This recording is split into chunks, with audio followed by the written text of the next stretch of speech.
Nakahanap na nga kami ng mapapasukan ng kaibigan ko at makakapag-aral nga kami kahit anong gustong kurso na kukunin namin. Dali-dali na nga kaming bumiyahe pauwi ng bahay ng halos 2 oras at pagkadating ko nga ng bahay ay nagsabi na nga ako sa mga magulang ko na gusto ko ngang mag-aral ng college. Laking gulat ko noon dahil hindi nila ako pinayagan dahil ang sabi nga nila ay pupunta nga daw kami ng Davao del Norte dahil meron nga daw doon mapapasukan. Ang gusto nga ng mga magulang ko na pupunta kami ng Davao dahil mayroon nga daw doon mapapasukan na trabaho na fabrika ng mga saging. Umayaw ako dahil gusto ko ngang mag-aral kaso nga lang hindi nga daw ako papayagan kaya naman iyak ako ng iyak sa mga panahon na iyon. Nagmamakaawa nga ako sa kanila na gusto ko nga munang mag-aral kaso nga gusto nga daw nila magtrabaho na nga lang daw muna kami para naman daw kami kumita ng pera. Nagpatulong na nga ako sa magulang ng kaibigan ko na sabi ko kumbinsihin na nga yung mga magulang ko para naman payagan kami ng kaibigan ko. Ang kaso nga sila nga yung nasunod kaya naman pinadala kami or pinasama kami doon sa kamag-anak namin papuntang Davao del Norte. Dahil nga ayaw nga din pumasok o mag-aral yung kaibigan ko na hindi ako kasama kaya nakapagdesisyon na nga lang din siya na sumama sa akin doon sa Davao. Napilitan akong pumunta ng Davao kahit labag sa kalooban ko dahil gusto ko nga sanang makapag-aral ng college. Nung dumating na nga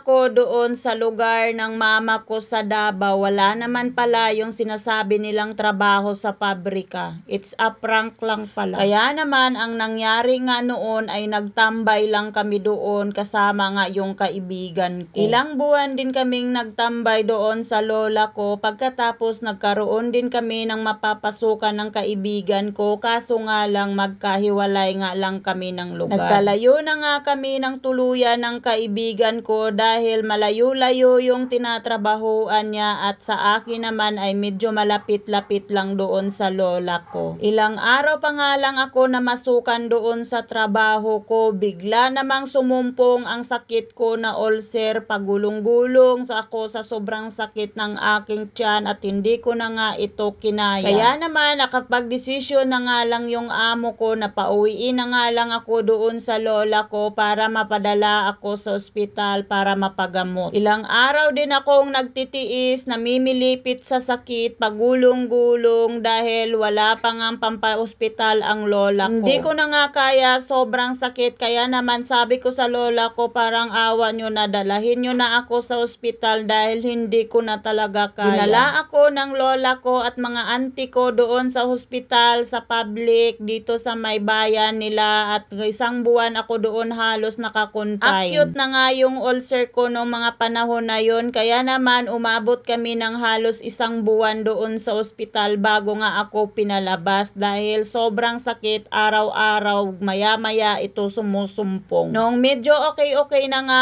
ako ay pinauwi na nga ako ng doktor at doon na nga lang ako nagpagaling sa bahay ng lola ko. Nung tuluyan na nga akong gumaling ay nakapagdesisyon naman kaming pumunta ng Davao City doon sa auntie ko dahil nga maghahanap kami doon ng matatrabahuan. Kasama ko ang ate ko pumunta ng Davao at doon nagkaroon kami ng trabaho. Yung ate ko nagtrabaho sa restaurant at ako naman doon sa bahay. Hindi rin ako nagtagal doon sa bahay na nagtrabaho dahil nga wala nga ako talagang kaalam-alam doon kung papaano talaga magluto, maglinis dahil nga hindi nga ako nasanay ng ganun klaseng pamumuhay kaya naman nakapagdesisyon ako na umuwi na lang ako doon sa auntie ko. Mahirap kasi magtrabaho nang hindi ka talaga sanay sa mga magagarang buhay kagaya na lang ng pagluluto o di kaya paglilinis, wala talaga akong alam kung papaano gawin yun. Kinausap ko yung ate ko na sabi ko baka pwede naman akong magtrabaho dyan sa tinatrabahuan mo at pumayag naman yung amo ng ate ko kaya magkasama kaming magtrabaho doon sa restaurant. Ilang buwan din kami doong nagtrabaho at sobrang hirap din talaga dahil dadalawa o tatlong oras nga lang yung tulog mo dahil maaga pa nga lang ay magsisimula na kayo ng trabaho. Hindi rin talaga ako nagtagal doon sa klase na trabaho dahil nga feeling ko talaga magkakasakit ako kaya naman nakapagdesisyon ako na tumigil na nga lang at umuwi na nga nga lang ulit ako doon sa auntie ko. Halos isang taon na nga kaming doon sa Davao at paganon-ganon nga lang yung trabaho namin. Kaya naman yung mama ko ay pumunta sa Davao at sinundo kami dahil pauuwiin na nga lang daw kami sa Surigao. Umuwi na kami ng ate ko at sinama ko na nga lang din yung pinsan ko. Kaya naman tatlo kaming umuwi ng Surigao. Fiesta nga doon sa barangay namin nung mga panahon na yon at pagkatapos ang sabi ng mama ko pagkatapos nga daw ng fiesta ay pupunta nga daw kami ng Maynila. Laking gulat ko noon dahil hindi ko talaga akalain na may plano pala sila na papuntahin kami ng ate ko ng Maynila kasama yung aking auntie. Hindi nga sana kami papayog noon dahil nga iniisip pa lang namin na Maynila ay parang napakabata pa namin para magpunta doon. Wala pa rin kaming nagawa at sinunod pa rin namin ang aming mga magulang kaya naman sumama na nga lang kami kasama din yung pinsan ko. Sabi kasi daw pagkadating daw ng Maynila ay mayroon nga daw kaming mga trabaho pagdating doon bilang isang kasambahay. At pagkadating nga namin ng Maynila, yun nga pinagdadala na nga kami sa aming kanya-kanyang mga trabaho. Yung pinsan ko ay sa Antipolo siya dinala. At kami naman ang ate ko ay sa Bukawi, Bulacan kami dinala ng tiyahin ko. Magkasama kami ng ate ko sa trabaho, iisang compound lang. Ako sa nanay, si ate naman sa anak. Yung trabaho ko ay madali lang dahil dalawang matatanda lang naman yung amo ko. Samantalang yung ate ko ay mahirap dahil dalawang bata nga yung aalagaan niya tapos yung amo niya pa na babae ay napakasama ng ugali. Pero tinitiis lang namin yon dahil salary deduction nga yung pamasahe namin. Pero sabi ko sa ate ko pag nabayaran na natin yung pamasahe natin ay aalis na tayo dito. Dahil hindi ko rin talaga nagugustuhan yung amo ng ate ko. Alahera kasi siya tapos inuutusan niya akong pakuhain yung mga alahas niya doon sa pagawaan ng ginto. Hindi ko naman yun talaga trabaho pero pumayag ako. Una, okay pa naman noong pinapakuha niya sa akin. Sumunod na mga panahon ay nagkaroon nga ako ng malaking problema dahil yung pinakuha niya sa akin ay dinukot sa bulsa ko. Sa madaling salita, nadukutan ako habang nakasakay ako sa jeep. Pagkababa ko nga ng jeep, saka ko lang nawapansin na nawala na pala yung isang balot ng alahas. Iyak ako ng iyak noon, bumalik ako doon sa pagawaan tapos nung umuwi nga ako, yun nga sinabi ko nga doon sa amo ng ate ko na nadukutan ako sa jeep. At ang sabi niya nga daw ay babayaran ko nga daw yon ng halaga na yon 3,800 pero napakalaking halaga na yan noong panahon na yun. Ang sabi niya sa